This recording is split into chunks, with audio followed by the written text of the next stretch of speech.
All English reading channel में आप सभी प्यारे छात्रों का एक बार फिर से इस नई क्लास में स्वागत है। देखो, जो छात्र बिल्कुल जीरो से इंग्लिश को पढ़ना लिखना सीखना चाहते हैं, लेकिन उनकी इंग्लिश इतनी कमज़ोर है कि वो ना इंग्लिश की बुक को पढ़ पाते हैं, ना इंग्लिश में लिखे हुए किसी वर्ड का अच्छे से प्रोनाउंसिएशन कर पाते हैं, ना ही उनका अर्थ समझ पाते हैं, तो ऐसे स्टूडेंट को इस चैनल पर बिल्कुल जीरो से इंग्लिश को पढ़ना और लिखना सिखाया जाता है। ठीक है, तो अगर आप भी बिल्कुल जीरो से सीखना चाहते हो तो चैनल के साथ ज़रूर जुड़ें। और जो आज ये आपको क्लास करवाई जा रही है, इसमें मैं आपको छोटे छोटे वर्ड की इंग्लिश से हिंदी बनाने की प्रैक्टिस करवाने वाला हूं। तो अगर आप भी चाहते हो इंग्लिश पढ़ना तो ज़रूर जुड़िएगा। ठीक है, चलिए यहाँ देखो लिखा हुआ है MAKE। देखो, जिनको तरीका नहीं पता है पढ़ने का वो इनको पढ़ेंगे माँ के, लेकिन ये माँ के नहीं, ये आपका मेक है। रूल क्या है, देखो जब आप यहाँ यम से माँ बनाओगे तो देख रहे हो कि ए के बाद एक लेटर छोड़ करके आपका ई दिया है। जब ए के बाद एक लेटर छोड़ करके आपका ई दे तो ए का जो हम उच्चारण करते हैं वह करते हैं ए की मात्रा के रूप में। तो यहाँ यम पे ए की मात्रा यानी कि माँ पे लग जाएगा और हम के से का बनाएंगे। जो किनारे वाला ई होता है, इस ई का उच्चारण हम लोगों को नहीं करना है, लेकिन तब दिया क्यों है, क्योंकि यहाँ पे ए का साउंड ए निकालने के लिए और थोड़ा सा ज़ोर से बोलने के लिए आपका ई दिया गया है। ठीक है, तो लास्ट वाले ई का आप साउंड नहीं निकालोगे। देखो, मेक का मतलब क्या होता है, मेक का मतलब होता है आपका बनाना। क्या होता है, बनाना होता है। तो चाहे आप ऐसे एक यूज वर्ड भी बना सकते हो कि आप ऐसे बोल सकते हो कि मेक अ प्लान, यानी कि एक योजना बनाओ। TAKE, देखो अभी MAKE था तो आपने मेक पढ़ा था, अब यहाँ TAKE है तो क्या पढ़ोगे, टेक पढ़ोगे, यानी कि टी से टा, यहाँ ए का उच्चारण ए की मात्रा और के से का, और किनारे वाला ई का उच्चारण करोगे नहीं। और टेक का मतलब क्या होता है, टेक का मतलब होता है लेना। जैसे आप एग्जाम्पल में बोल सकते हो, टेक दिस बुक, यह किताब लो। BIG, देखो बी से आपका बा, जब दो कॉन्सोनेंट्स के बीच में, देखो एक कॉन्सोनेंट्स है ना, बी और जी क्या है, कॉन्सोनेंट्स है, बाकी ए आई क्या है, आपका वावेल है। तो याद रखना, जब दो कॉन्सोनेंट्स के बीच में आई आता है तो आई का उच्चारण छोटी ई की मात्रा के रूप में ही होगा। 4 वाले होंगे तब भी होगा, 5 वाले होंगे तब भी आपका छोटी ई की मात्रा के रूप में होगा। ठीक, तब यहाँ पे हम क्या करेंगे, छोटी की मात्रा, और जी से हमारा क्या हो जाएगा, गा हो जाएगा। तो बिग का मतलब क्या होता है, बिग का मतलब होता है बड़ा। क्या होता है, बिग का मतलब बड़ा होता है। आप ऐसे यूज कर सकते हो, it is a big house, यानी कि यह एक बड़ा घर है। PIT, तो देखो पी से पा, आई से छोटी की मात्रा पी, और टी से यहाँ पे हम कर देंगे टा, और पिट का मतलब क्या हो गया, आपका गड्ढा हो गया। तो यहाँ पे आप गड्ढा कर दो। आप यूज कर लीजिए कि watch out for the pit, यानी कि इस यानी कि गड्ढे से बचो बोल सकते हो। ठीक है, RING, तो आर से रा। अब देखो यहाँ पे 1 2 3 4 लेटर, तो यहाँ पे ए आपका छोटी की मात्रा के रूप में हुआ। यन के बाद जी है, तो देखो यन और जी के बीच में कोई भी आपका वावेल नहीं है। अभी देखो इसके और इसके बीच में था, यानी कि यहाँ भी है, यहाँ भी है, बी और जी के बीच में है, PIT के बीच में है, लेकिन यहाँ यन और जी के बीच में नहीं है। तो हम पहले वाले को क्या करेंगे, आधा बनाएंगे जब बीच में आपका वावेल नहीं होगा। तो यहाँ पे जब यन की बात आया करे तो यन को देखो ऐसे बिंदी के रूप में दिखा दिया करो। ये जो आपकी ऐसे पॉइंट लगती है ना, यह आपका आधा ना होता है। ठीक है, और जी से आपका गा, ये आपका यहाँ पे हो गया रिंग, और रिंग का मतलब होता है अंगूठी। रिंग का मतलब क्या होता है, अंगूठी होता है। आप ऐसे यूज वर्ड बना सकते हो, रिंग द बेल, घंटी बजाओ। और देखो इस रिंग का मतलब आपका अंगूठी भी होता है और घंटी भी होता है। मैं तो यहाँ पे घंटी लिख लो। ठीक है, RING, रिंग, अंगूठी और घंटी बोल सकते हो। अगर आप अंगूठी के लिए यूज करना चाहें तो आप बोल सकते हैं दिस इज माई रिंग, या मेरी अंगूठी है। ठीक है, बाकी आप घंटी के लिए वहीं यूज कर सकते हैं, रिंग द बेल, घंटी बजाओ। BRING, इसको पढ़ते हैं ब्रिंग। देखो BR से क्या बनता है, BR से आपका ब्रा, आई से छोटी की मात्रा, यन के बाद जी है तो यन को बिंदी के रूप में, और जी से आपका यहाँ पे क्या हो गया, गा हो गया। और ब्रिंग का मतलब क्या होता है, ब्रिंग का मतलब आपका यहाँ पे होता है लाना। आप बोल सकते हो ब्रिंग वाटर फॉर मी, यानी कि मेरे लिए पानी लाओ। ब्रिंग वाटर फॉर मी, मेरे लिए पानी लाओ। आगे CRYING, देखो CRY को पढ़ते हैं क्राई, लेकिन यहाँ पे ING है तो क्राइंग हो जाएगा। तो जब आप मानते हैं कि इसको क्या पढ़ोगे, क्राई पढ़ोगे, तो यहाँ पे आई जो है क्या छोटी की मानता है, नहीं, आप इसी आई को इसमें मिक्स कर दो और ऊपर बिंदी लगा दो यन से, और जी से आपका गा, ये आपका देखो क्राइंग हो गया। और क्राइंग का मतलब क्या होता है, चिल्लाना, रोना। अब देखो यहाँ पे ING भी लगा है तो चिल्ला रही है, रो रही है, ऐसे रो रही है, रो रही है या फिर चिल्ला रही है। तो आप ऐसे बोल सकते हो रो भी रहा है, तो बोल दो द बेबी इज क्राइंग, यानी कि बच्चा रो रहा है। COME इसको पढ़ते हैं कम, इसको को में मत पढ़ना, कम पढ़ना। अब देखो C के बाद O है और O के बाद यम, यम के बाद E, तो याद रखना जब O के बाद एक लेटर छोड़ करके E आता है तो O का उच्चारण O की मात्रा के रूप में भी होता है और आ के रूप में भी आपका होता है। तो यहाँ आ के रूप में हुआ है। तो देखो सी को हम का पढ़ेंगे क्योंकि सी के बाद ओ है, और यम को हम माँ पढ़ेंगे। जब हम बोलते हैं कम तो का और माँ के बीच में हल्का आ का साउंड आता है, तो वहीं में इसमें ये मिक्स हो जाता है। और कम का मतलब होता है क्या, कम का मतलब आपका आना होता है। तो आप ऐसे यूज वर्ड बना सकते हो, कम इनसाइड, अंदर आओ। RIGHT राइट, देखो IGHT को आइट पढ़ते हैं, ठीक। अब आर लग जाएगा तो आपका राइट बनेगा, तो यहाँ पे आपका ये राइट लिखा हुआ है। और राइट का मतलब क्या होता है, राइट का मतलब होता है सही, और इसी राइट का मतलब आपका दायां भी होता है। तो आप अगर सही के लिए बोल रहे हो तो ऐसे बोल सकते हो यू आर राइट, तुम सही हो। ROOM रोम, तो आर से रा, डबल ओ से बड़ा ओ का मात्रा, यम से आपका मा, ए आपका रोम हो गया। और रूम का मतलब क्या होता है, रूम का मतलब आपका कमरा होता है।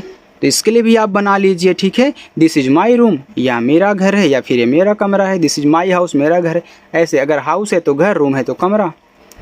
EAT से पढ़ते हैं ईट। देखो ई और ए क्या करते हैं, बड़ा वाला ई बनाते हैं, यानी कि बड़ी ई की मात्रा लगाते हैं। अब शुरुआत में है तो मात्रा लगा नहीं पाएंगे, स्वर बनाएंगे, तो यहाँ पे आपका हो जाएगा बड़ा वाला ई, और टी से आपका टा ईट। और ईट का अर्थ आपका होता है खाना। तो आप ऐसे यूज कर लीजिए, ईट योर, यहाँ पे मील, यानी कि अपना खाना खाओ। आगे देखो NOW, देखो OW को पढ़ते हैं आओ, और यन लग गया तो नाउ। तो यन से ना बड़ा वाला आ का मात्रा, बाकी आपके यहाँ पे हो गया नाउ। नाउ का मतलब होता है अब। तो आप ऐसे यूज कर लीजिए, गो होम नाउ, यानी कि अब घर जाओ। COW काउ, और काउ का मतलब क्या होता है, काउ का मतलब गाय। दिस इज माई काउ, यह मेरी गाय है। DRIN के ड्रिंक, देखो DR से आपका बनता है ड्रा, आई से छोटी ई की मात्रा, यन के बाद के है तो यन को बिंदी के रूप में, के से आपका का, ए हो गया ड्रिंक। और ड्रिंक का मतलब होता है पीना, तो यूज कर लीजिए ड्रिंक का, ड्रिंक वाटर डेली, रोज पानी पियो। WRIT, देखो ये आपका आइट है, तो W के बाद जब आपका R आता है ना, तो हमारा जो W होता है वो साइलेंट हो जाता है। W के बाद जब भी R आएगा आपका W साइलेंट हो जाता है, वहाँ पे W का उच्चारण हम नहीं करते हैं। तो देखो इसको हम इतने को पढ़ते हैं राइट, ये आइट है तो R लग गया तो आपका राइट। और इस राइट का मतलब आपका लिखना होता है, क्या होता है, लिखना होता है। अब देखो आप बना सकते हो, राइट अ लेटर, एक पत्र लिखो। READ से पढ़ते हैं रीड, तो R से रा, E और A से बड़ी ई की मात्रा मैंने यहाँ बताया था। अब R के बाद है तो बड़ी ई की मात्रा ही लगाएंगे, D से आपका डा, ए आपका हो गया रीड। और रीड का अर्थ होता है पढ़ना। तो आप बना लीजिए, रीड दिस बुक, या किताब पढ़ो। NEED नीड, तो यन से ना, यहाँ डबल ई भी बड़ी ई की मात्रा बनाता है, और डी से आपका डा, ये आपका नीड हो गया। और नीड का अर्थ होता है ज़रूरत, क्या होता है, ज़रूरत होता है। तो आप बोल सकते हो आई नीड हेल्प, मुझे मदद की ज़रूरत है। चलो आगे बढ़ते हैं।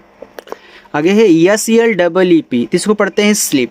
देखो यस और यल आपस में सटे हैं, तो इससे आपका यहाँ पे आधा सा हो जाएगा। यल से आपका ला, डबल ई बड़ी ई की मात्रा, पी से पा, ए आपका हो गया स्लिप।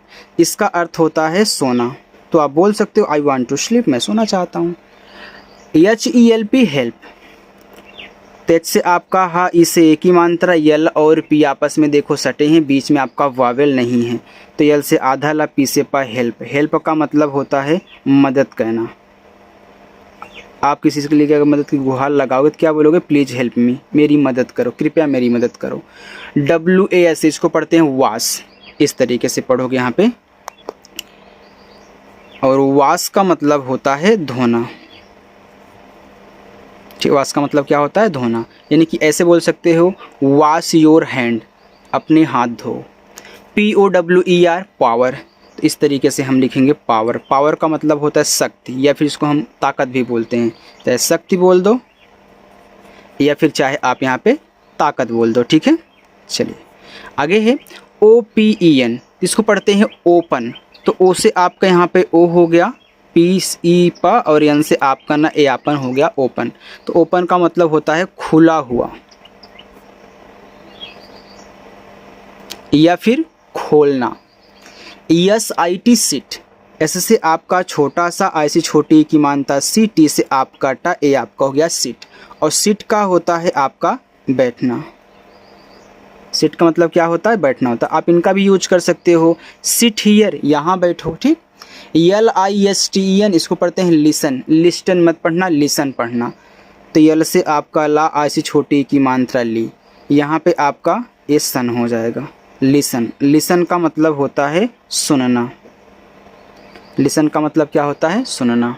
तो आप बोल सकते हो लिसन केयरफुली, ध्यान से सुनो। ASK इसको पढ़ते हैं आस्क। आस्क, और आस्क का अर्थ होता है पूछना। आप बोल दीजिए आस्क का क्वेश्चन, एक प्रश्न पूछो। TEST टेस्ट, तो टी से टा, ई से ए की मात्रा। अब देखो यस और टी के बीच में आपका वावेल नहीं है, तो यहाँ पे आधा सा, और टी से टा, ए आपका टेस्ट हो गया। और टेस्ट का अर्थ होता है परीक्षा। ठीक है, तो आप बोल सकते हो टुडे इज माई टेस्ट, आज मेरी परीक्षा, यानी कि आज मेरा टेस्ट है। MISS मिस, तो यम से आपका माँ, ऐसी छोटी की मात्रा में, डबल एस है तो आपको एक बार सा लिखना है मिस। और मिस का अर्थ होता है याद करना। आप बोलते हो ना आई मिस यू, यानी कि मैं आपको याद कर रहा था यार। YOU, तो केवल आप यहाँ पे यू पढ़ोगे। यू का मतलब होता है तुम। आप बोलते हो ना यू आर अ चीटर, तुम धोखेबाज हो। KIT इसको पढ़ते हैं काइट, क्योंकि IT को आइट पढ़ते हैं, अभी हमने राइट में आपको यहाँ बताया था। तो ये आपका काइट हो गया। और काइट का अर्थ होता है पतंग। काइट का अर्थ क्या होता है? पतंग होता है। SINK इसको पढ़ते हैं सिंक। ऐसे से छोटा सा, ऐसी छोटी की मानता सी, यन के बाद के है, यन को ऐसे बिंदी के रूप में, के से आपका का सिंक। सिंक का अर्थ आपका होता है डूबना। ठीक, LAT इसको पढ़ते हैं लेट। देखो यल से ला, मैंने अभी शुरुआत में आपको बोला था कि ए के बाद एक लेटर छोड़ करके ई आए तो ए का उच्चारण ए की मात्रा के रूप में करते हैं। और टी से आपका टा, लेट। और लेट का मतलब होता है देर या फिर देरी। तो आप बोल सकते हो डोंट बी लेट, यानी कि देर मत करो। GAT गेट, तो जी से आपका गा, ए के बाद एक लेटर छोड़ करके ई है, तो यहाँ पे ए की मानता, टी से आपका टा, गेट। गेट का अर्थ होता आपका यहाँ पे देखो दरवाज़ा, दरवाज़ा। ठीक, RAT रेट, तो आर से रा, फिर यहाँ पे ए का उच्चारण ए की मानता, टी से आपका टा, रेट। रेट का मतलब होता है भाव या फिर मूल्य। MAD इसको पढ़ते हैं मेड, तो यम से माँ, ए के बाद एक लेटर छोड़ करके आपका ई है, तो ए का उच्चारण ए की मानता, डी से आपका डा, मेड। और मेड का अर्थ होता है आपका यहाँ पे बनाना या फिर बनाया। तो स्टूडेंट, आज जो आपकी क्लास थी पूरी की पूरी हो चुकी है। अगर आपको मेरी क्लास अच्छी लगी हो तो आप लाइक कर दीजिएगा, और ऐसे ही प्रैक्टिस करना चाहते हो, धीरे धीरे इंग्लिश पढ़ना लिखना सीखना चाहते हो, तो चैनल को साथ ज़रूर जोड़िएगा। ठीक है, सब्सक्राइब कर लीजिएगा और आकर के शाम को अच्छे से आप पढ़िएगा। चलिए बाय।